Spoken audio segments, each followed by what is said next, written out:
Well, happy Wednesday, everyone. It's the middle of the week. Hope everyone's doing well. I hope you know that you are so supported and loved by Creator's World. So we want to just take a moment and give thanks to Creator for the gift of this day.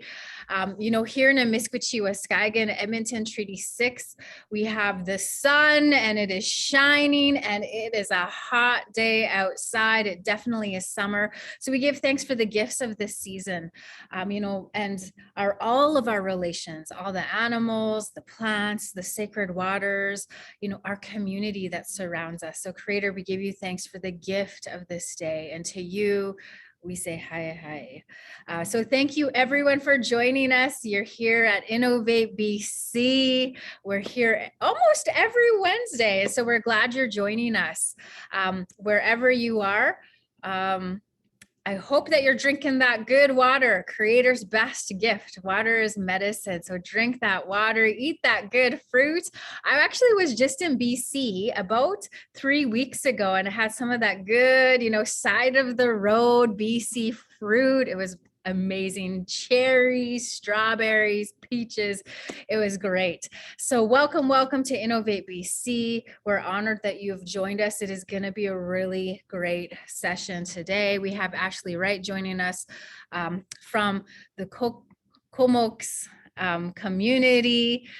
Her topic today, a really good one, an Indigenous approach to well-being and planning. And I think that is huge, well-being and focusing and creating space and opportunities.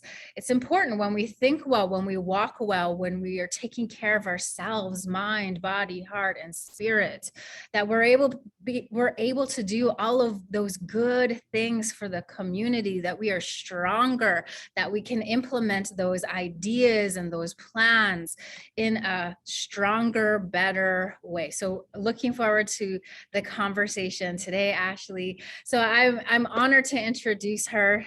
She is a member of Cocomox and a treaty manager for the nation. She's helping the nation prepare for self-government. She's worked on a number of land use planning and community planning projects in her time at Cocomox. She began working for this First Nation in 2014 in economic development. Before that, she spent 7 years working for financial institutions in various roles from customer service to management. She attended Vancouver Island University, where she gained knowledge and appreciation for research and the study of anthropology and English. So she recently graduated from UBC Soder School of Business with a certificate in professional project management. So here's this, in Cree we say esqueo, which means woman, this woman with fire. She's gonna come and bring her knowledge. So we're honored to have you here, Ashley.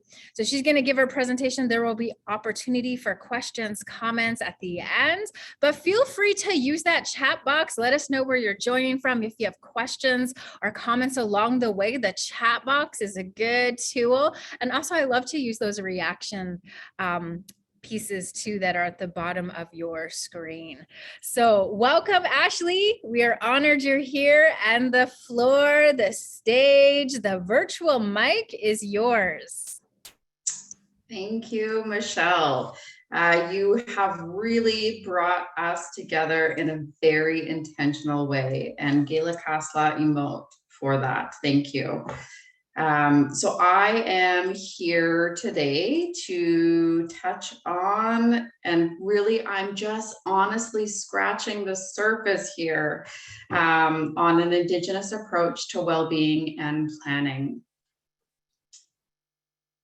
So today I want to touch on sort of an introduction to well-being, how we can incorporate it and weave it into our comprehensive community planning, into our economic development, into our governance. And at the end, we'll have time for Q&A. Like Michelle said, if you have anything, please pop it in the chat. We can stop along the way, whatever works best for you. I am here to accommodate.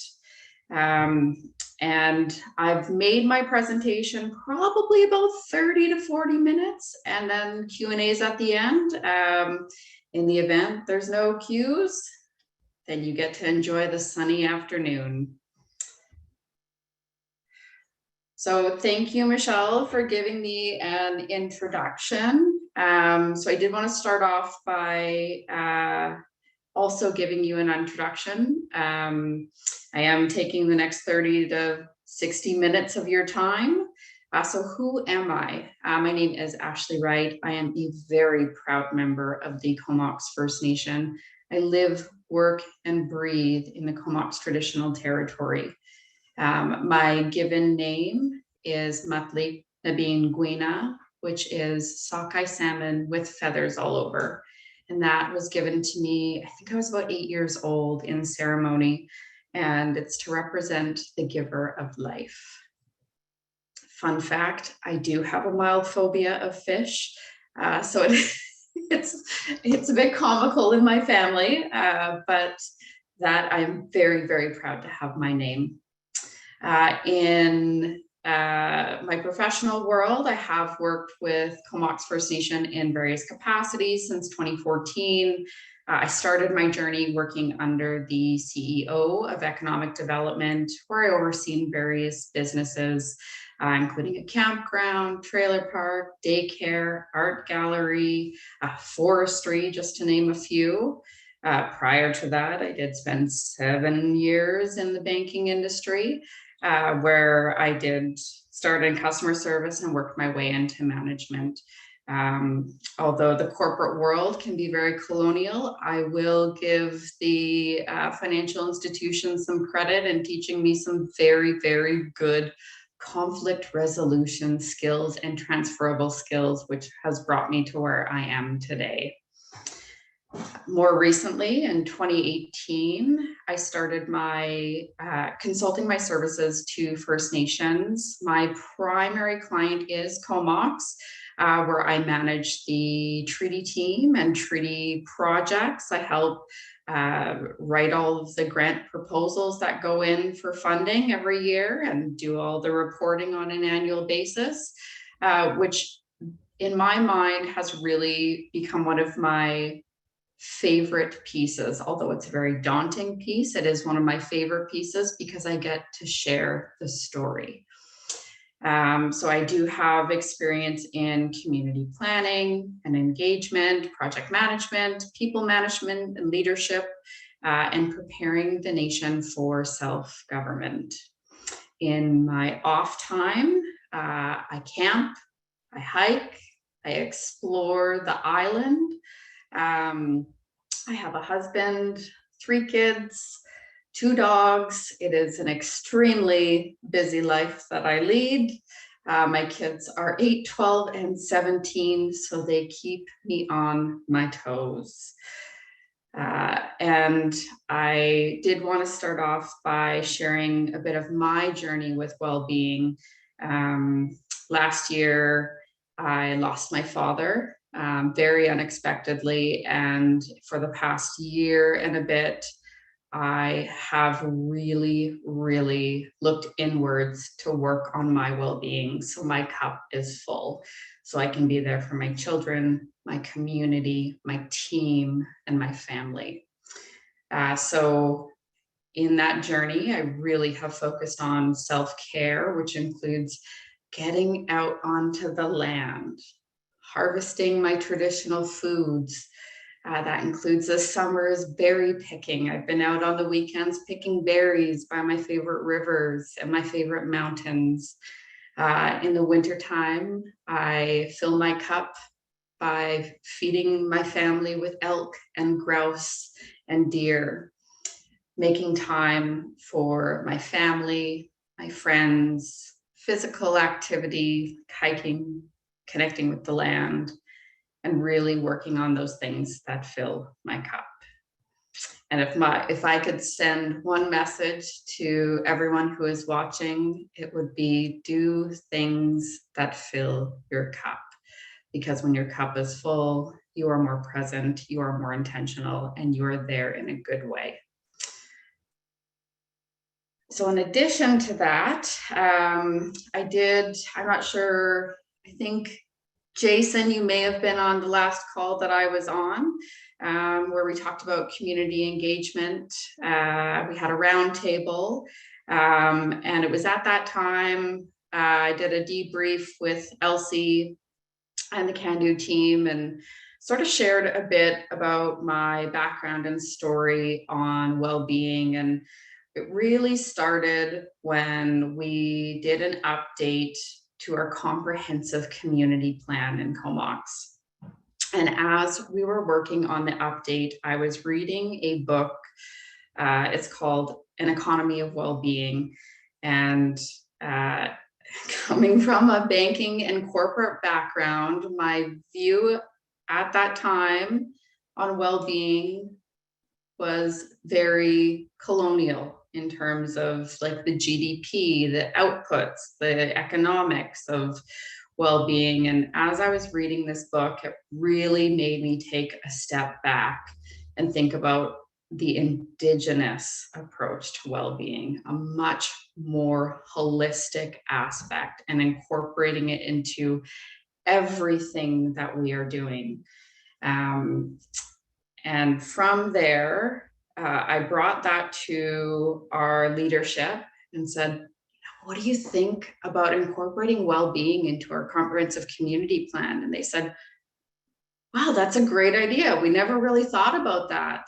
I never really thought about it. And then they said, bring it to the community. So we were at a quarterly meeting for our community, and we brought up the concept of well-being. This is 2019, so pre-pandemic. We were looking at what well-being meant for Comox, and you'll see this later in my slides. So it really picked up traction because everything is linked back to the well-being of the self, the well-being of the community and the nation. And so we decided we were going to incorporate a chapter into our comprehensive community plan for well-being. We then identified goals, and one of those goals was to create socioeconomic indicators or well-being indicators. And so the next fiscal, we wrote some funding proposals, got some money, and created a well-being survey. And that survey has been an extremely useful tool for Comox. We've been able to incorporate the chapter of the CCP on well-being, as well as some of the analysis of the well-being survey into our action plan that flows from the CCP. And from there, we did some survey analysis, and that has brought me here today. Very long-winded story, but if you know me, that's how I roll. So we'll get into it. So what is well-being? As Indigenous peoples, we view well-being on a much broader scale. It is all encompassing. It's our emotional, our spiritual, our mental, and our physical well-being. It's our traditional knowledge and our family. It's our community. It is the connection to our culture, lands, and waters. It is a connection to our people. It's self-love, self-care, and respect. It is active participation. It's our demographics, and it's our financial well-being. And there's so many more aspects to well-being, which I could not fit into a slide. So why is well-being important? Our well-being individually, as well as a community, is the foundation for success. It is the backbone in moving forward together. Our well-being impacts how we view ourselves, how we interact with our family and community, how we set goals, and how we share our knowledge and teachings from one generation to the next. So when I first engaged with Comox and asked them, what we wanted to start from, like the very basics. What does well-being mean to Comox? And this is what they had to say. It's preserving culture. It is our community. It is our family. It is healthy food. It's security and education. It's communication. It's celebrating our culture. It's our environment, our healing. There's so many aspects. It's like an onion. And as you start peeling the layers, you really start identifying what is important to your community. So how can we measure it? Your nation can measure well-being by creating, in the case of Comox, we created a survey to collect data on well-being, or quote unquote socioeconomic indicators. The survey collects information from members and creates a baseline of well-being.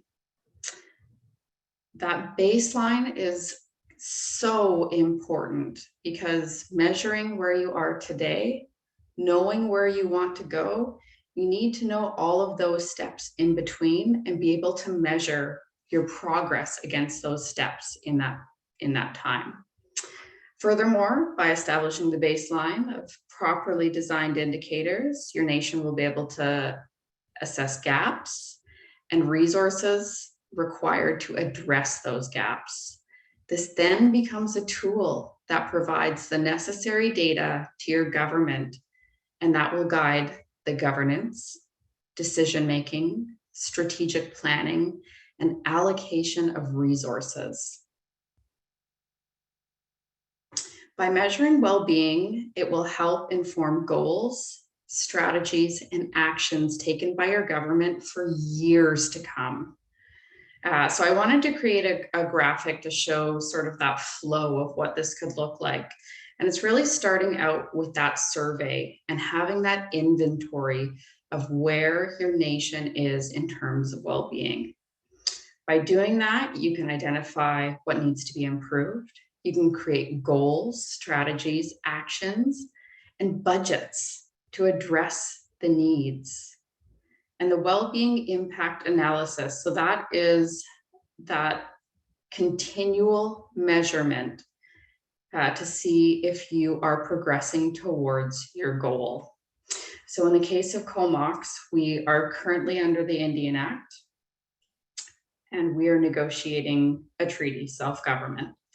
And when it was really, really, really important for us to be able to establish that baseline of well-being pre-ratification of the treaty, because when we hit effective date, we want to know where we are, we want to know where we're going to go. And with the treaty landscape, it has really changed over the past 5-10 years, and treaties are no longer full and final.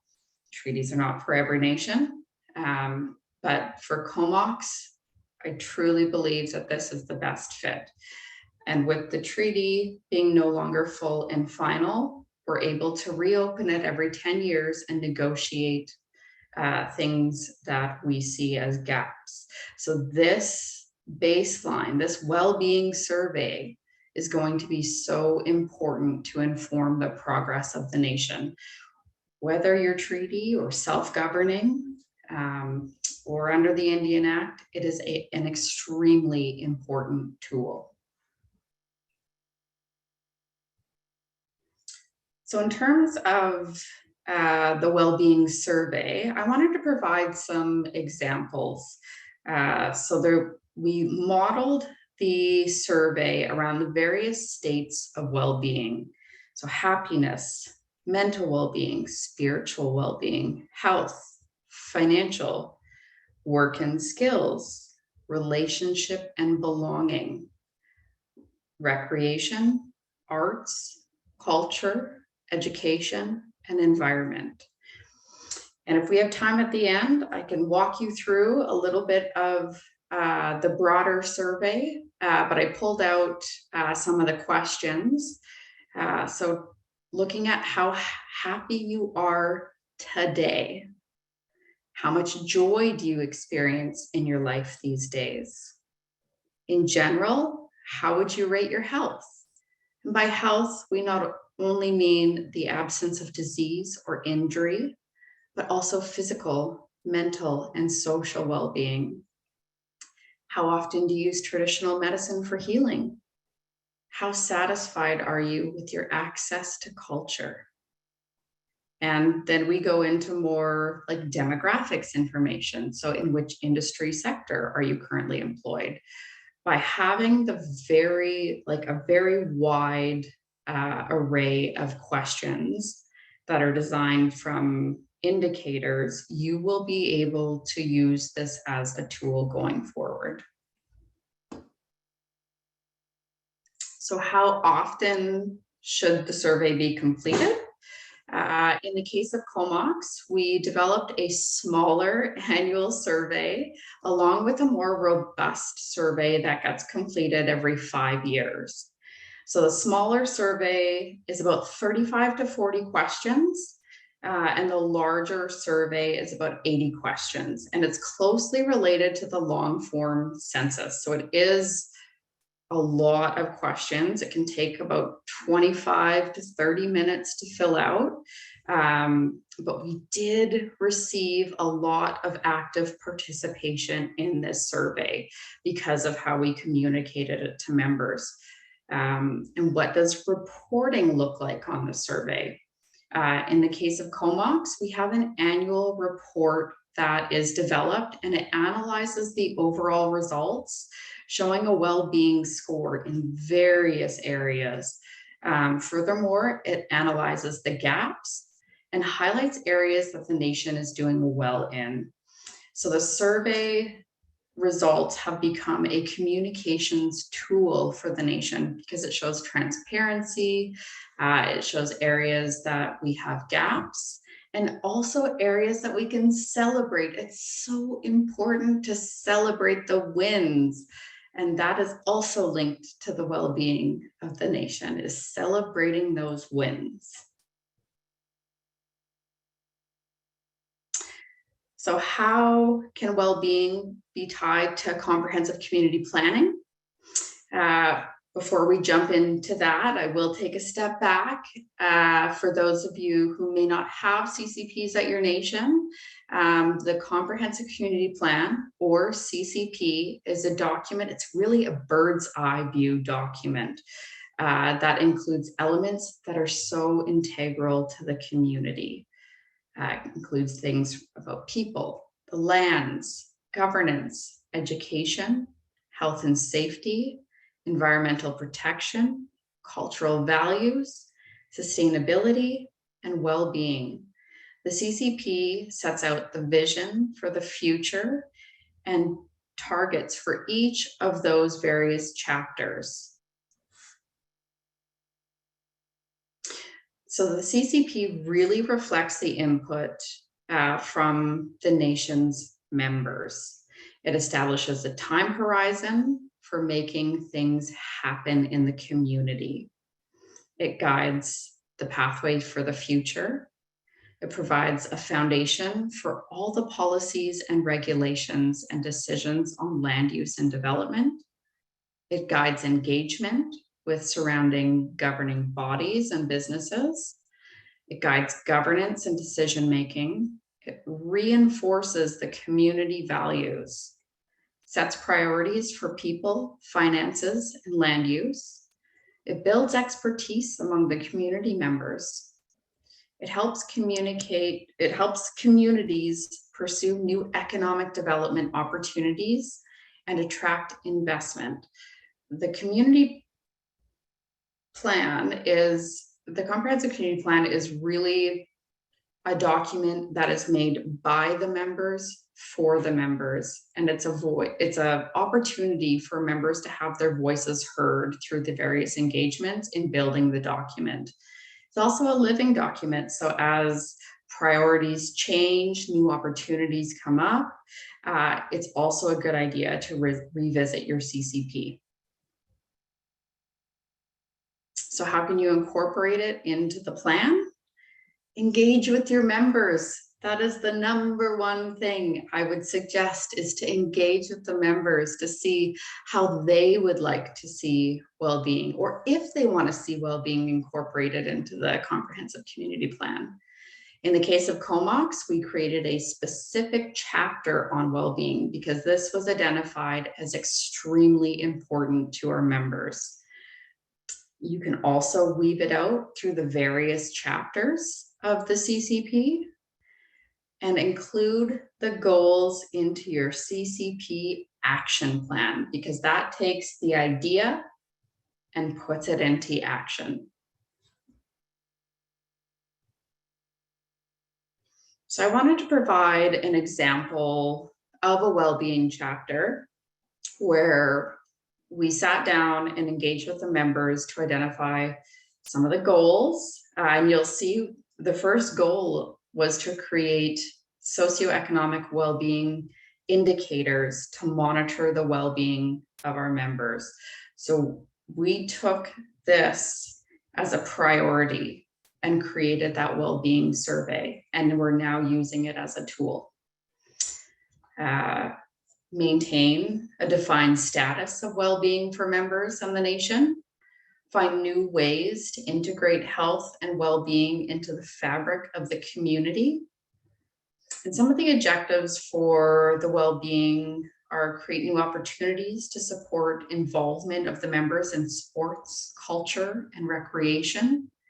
Seek funding to define well-being and incorporate a well-being model into the nation's strategic plan. Support healing through cultural and mental health activities. Develop a natural capital asset index. Create a space to generate, practice, and enhance well-being. And the bottom one, I'm not sure if you can see it, but it's covered on my screen. But it was to revitalize our community garden and to get members involved back in growing not only medicines, but foods for our people, and have a space where we could come and gather and celebrate that, which we're doing, by the way. When I was leaving the treaty office today, we have a summer student working very, very hard in our garden. And we've even taken more steps and started a food box that incorporates that into the fabric of the community, really. The well-being chapter, I will say, has like spun into so many amazing initiatives that we can see going on in the community. And it's changed the focus and the view and planning of well-being and weaving it into every aspect of the nation, which is really exciting. So turning those ideas into action. In most cases, comprehensive community plans are generally accompanied by an action plan. So it takes the objectives of the CCP and identifies the priority, the time frame, the actions, and who is responsible for those actions, and sets it out into a document. Additionally, the priorities of each chapter guide Chief and Council's strategic plan. Our Chief and Council take the CCP action plan, and every 5 years when they are renewing their strategic plan, they also do it annually. They incorporate new goals and actions from the CCP action plan into their strategic plan, which has created a lot of success within the nation because it really has shifted that focus. So Comox included a number of priorities set out in the well-being chapter into the action plan, which then has informed Chief and Council's strategic plan. It has a whole ripple effect. Now, once we start taking those ideas into action, we then start looking at economic development and governance. So how can we weave well-being into economic development? Well, our economic development arm takes their strategic direction from the nation's CCP. And once well-being is incorporated into your CCP and your CCP action, it then provides clear direction for economic development through the guiding principles and objectives and actions set out in the CCP and action plan. It sets out, the CCP can set out a high-level direction for development of lands, for economic development, and then they are able to weave that into their annual plans, their 5-year strategic plans, and their 10-year strategic plans. So what's an example? In Comox, the CCP, as well as the gaps identified in the well-being survey, highlighted the need for affordable green heating solutions. So the Economic Development Corporation was able to fund, or they're currently funding, a solar panel project for elders in the community to receive solar panels to reduce the costs of hydro and provide a greener solution. So this is an example of taking the idea and putting it into action. And it's really weaving the well-being into the decision-making of the leadership. So how can we incorporate it into governance and decision-making? Chief and council take their direction from the nation's CCP and action plan. And in the case of Comox, the guiding principles of the CCP and the action plan form a significant portion of Chief and Council's 5-year strategic plan, as well as their annual strategic plan for administration. Furthermore, with the new addition of the socioeconomic indicators and well-being survey, Chief and Council were able to utilize the analysis of the survey to identify areas that the nation is doing well in and areas that require improvement. So they've really taken the well-being survey and used it as a tool to guide that governance and decision-making.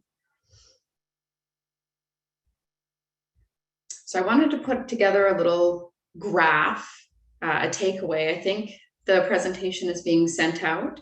So the CCP chapters and well-being survey provide input for the CCP action plan, which provides input for the Chief and Council's strategic plan and economic development strategic plan. And it really sets that foundation and guides future decision-making.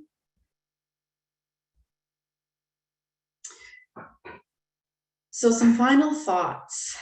The comprehensive community plan, the action plan, the well-being surveys can be a very useful tool for Chief and Council, for economic development, because they provide a voice, direction, and insight directly from the members. It is these planning tools that will shape the future of your nation for many years to come. And that's it in a nutshell. Woohoo! Like, what an inspiration, Ashley. What is going on in your community? I feel like this is groundbreaking stuff. Like, this is stuff that should be implemented. Like, this is, you know, when we look at holistic well-being and what we do, you know, and because I think of, you know, where I work, and I'm at my office, like, you know, for a third of my day, which is a long time, a third of my day. So it's so important to be well, because I'm spending a lot of time there. So when I think of our nations and I think of our organizations and our economy, it is so important to be on top of the wellness piece, to incorporate that well-being. And also what I loved, not about us, not about us, not without us, about us. There's a saying in there. You didn't say it, but it came through my head. Like, it's about getting the feedback, getting the voice, hearing the need from the community to what is important to wellness and well-being. So this is like beautiful presentation, totally inspiring. Thank you so much. Does anybody have any questions? I see there's a comment in the chat box. So do you find, this is from Zen, AKA Ken, do you find that the time of year influences the outcome of an annual survey? And if so, do you stagger the timing of your annual survey? That's a really good question, Ken. It's a really good question. In the case of Comox, we've been timing our survey to coincide with the fiscal year end, because that really helps. Once we start getting the results back, that will help inform budgets for the year. That's going to help inform planning for the year.